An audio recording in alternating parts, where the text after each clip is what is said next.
dans Ecclésiaste 10, verset 6, Ecclésiaste 10, verset 6, et là nous voyons que les chefs du monde, ceux qui sont élevés, les scribes, les pharisiens, aussi bien que Hérode, qui était aussi malgré lui le complice pour crucifier Christ, eh bien était aussi dans sa folie, parce qu'il n'a pas reçu eh bien, l'Esprit du Christ pour rentrer dans son bon sens. C'est pour ça que les chefs du monde eh bien, occupent eh bien, le monde par leur folie. Et ils ont crucifié le Christ, qui est la sagesse. 1 Corinthiens 2, versets 6 à 8. Jean 19, versets 6, 10, 11 à 16. Donc on dit que la folie occupe des postes très élevés. Parce que pourquoi? Le monde, on le voit aujourd'hui, il est gouverné par la folie, par ceux qui sont au pouvoir, et aussi par ceux qui écoutent eh bien, tous ces grands de ce monde. Et le monde s'en va à sa perte. Et la parole de Dieu nous dit, celui qui commet l'adultère spirituel manque de sens. Si tu commets l'adultère spirituel, tu manques de sens. Si tu rentres dans une assemblée qui n'appartient pas au Seigneur, eh bien tu manques de sens. La vraie assemblée qui appartient au Seigneur, c'est celle que le Seigneur a bâtie. Matthieu 16, 18. Il a bâti son église. Et on doit être sur le fondement des apôtres, c'est ce que nous dit la parole de Dieu.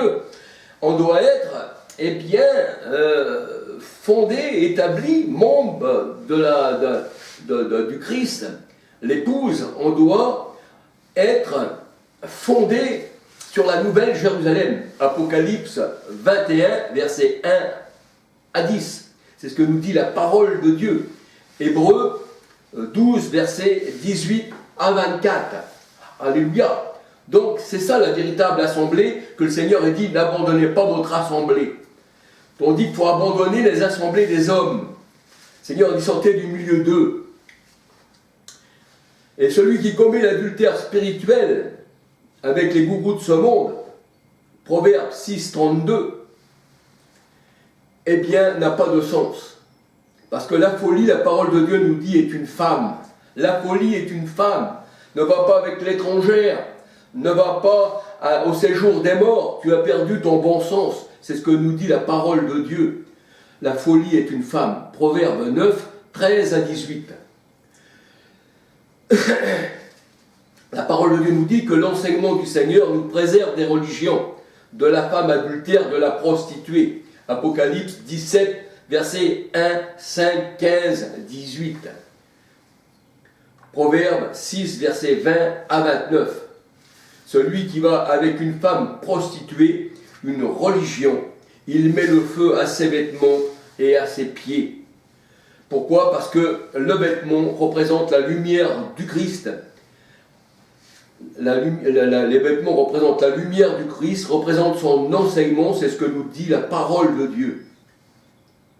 Alors si tu vas avec une étrangère, tu vas brûler tes vêtements et tu mettras tes pieds dans le feu. Et les pieds représentent aussi l'évangile. Proverbe 6, versets 26 à 29.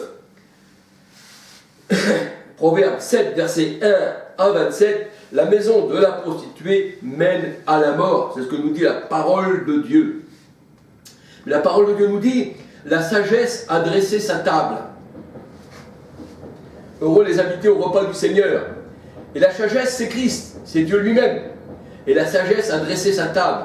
Proverbe 9, verset 1, 2. Elle a envoyé ses servantes. Acte 2, 21. Acte 2, 21. Elle a envoyé ses servantes. Sur les sommets, sur les hauteurs. C'est-à-dire là où il y a les gourous. Sur les sommets, sur les hauteurs. Parce que c'est sur les hauteurs, parce que les hauteurs représentent aussi pour la parole de Dieu les orgueilleux. C'est pour ça que le Seigneur dit, j'abattrai les montagnes. Les montagnes, c'est l'orgueil. Et les montagnes, ce sont aussi des rois dans Apocalypse 17, 9. C'est aussi la bête. Apocalypse 17, 9, 11. Et le Seigneur, il dit que là, dans les hauteurs, eh bien, la sagesse est venue, mais les ténèbres ne l'ont pas reçue. Alors là, le Seigneur, il dit que celui qui est stupide Entre ici, bien sûr, pour recevoir la sagesse, puisque le Seigneur t'appelle à rentrer dans son assemblée, à rentrer dans là où il y a la lumière, parce que Dieu se tient là où il y a la lumière. Psaume 82, verset 1-2. Le Seigneur, il dit qu'il ne reste pas dans l'assemblée des morts, mais qui, lui, eh bien, est la lumière lui-même, et c'est lui qui éclaire son assemblée. Alléluia. Alors le Seigneur, il dit que celui qui est stupide, qui manque de sens, entre ici. Elle dit à ceux qui sont dépourvus de sens, venez manger mon pain. Et l'homme ne vivra pas seulement de pain, Matthieu 4,4, mais de toute parole qui sort de la bouche du Christ. Jean 6, verset 31 à 63. Le Seigneur il dit, quittez la stupidité et vous vivrez, et marchez dans la voie de l'intelligence. Vous vivrez, parce que je suis la vie, dit le Seigneur. Proverbe 9, verset 1 à 10. Alors il est vrai que la sagesse c'est Christ, parce que la sagesse crie au carrefour, elle appelle, mais les gens ne veulent pas, préfèrent les ténèbres, parce que les ténèbres ne l'ont pas reçu. Et la sagesse c'est Christ, 1 Corinthiens 2, 6, 7, 8. Et c'est pour ça qu'on dit que les chefs de ce monde ont crucifié la sagesse. C'est pour ça que la parole de Dieu, elle dit que les chefs de ce monde, hein, cette folie, occupe eh bien, une place élevée. C'est ce que nous dit la parole de Dieu. La sagesse est Christ. 1 Corinthiens 2, 6, 7, 8 et Proverbe 17, 16. Alors, Proverbe 17, 16 nous dit, l'insensé, à quoi sert l'argent dans la main de l'insensé? Et nous savons que l'argent, c'est notre Dieu, alléluia. Le Seigneur sera ton or, le Seigneur sera ton trésor, sera ton argent. Mais à quoi sert l'argent dans la main de l'insensé? Pour acheter la sagesse. La parole de Dieu, elle dit, mais il n'a pas de sens. Il est dépourvu de sens.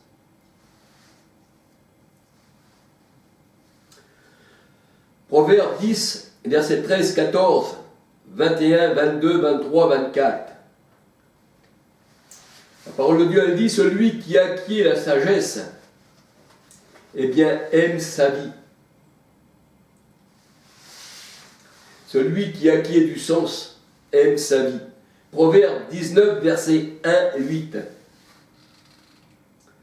Et Festus disait à Paul, qui lui parlait de la part du Seigneur, Festus disait à Paul qu'il était hors de sens. Acte 26, versets 24-25. Pourquoi? Parce que la prédication de l'Évangile, eh bien, la parole de Dieu nous dit que l'Évangile est une odeur de vie pour ceux qui sont destinés à la vie, mais aussi une odeur de mort pour ceux qui sont destinés à la mort.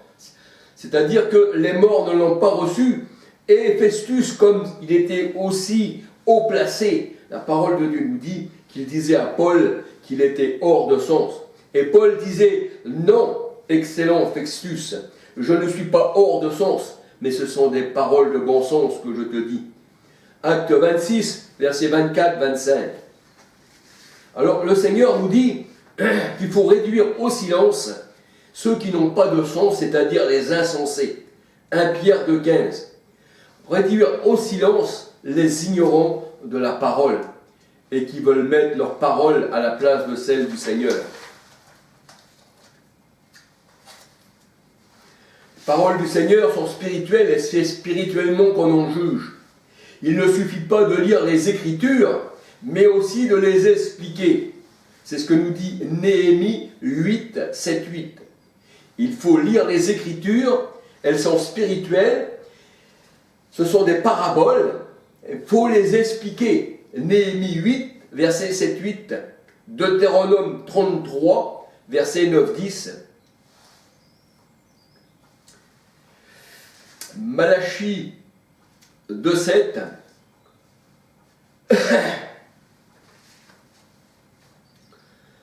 Malachie 2, 7, 1 Corinthiens 14, versets 7, 8, 9, 10. Et la parole de Dieu nous dit que ceux qui sont du diable, de l'adversité, ne peuvent pas comprendre le Christ.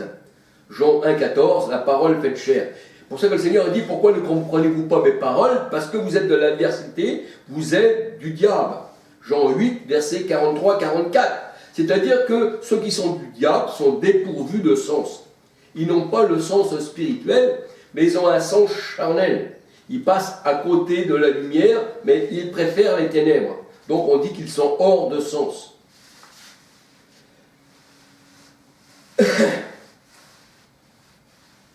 La parole de Dieu nous dit que les brutes sont livrés à leur sens naturel. 2 Pierre 2, versets 1, 12, 13, 14. Proverbe 16, versets 22, 23. L'homme charnel a perdu tout sens moral. Il marche selon la vanité de ses pensées. Éphésiens 4, versets 17 à 20. L'homme charnel a perdu tout sens moral. Il marche selon la vanité de ses pensées. Éphésiens 4, versets 17 à 20. Donc on peut dire que perdre le sens, ce n'est pas avoir Christ en soi-même. Parce que quand vous marchez la nuit, vous tâtonnez dans les ténèbres. Vous ne savez pas où vous allez.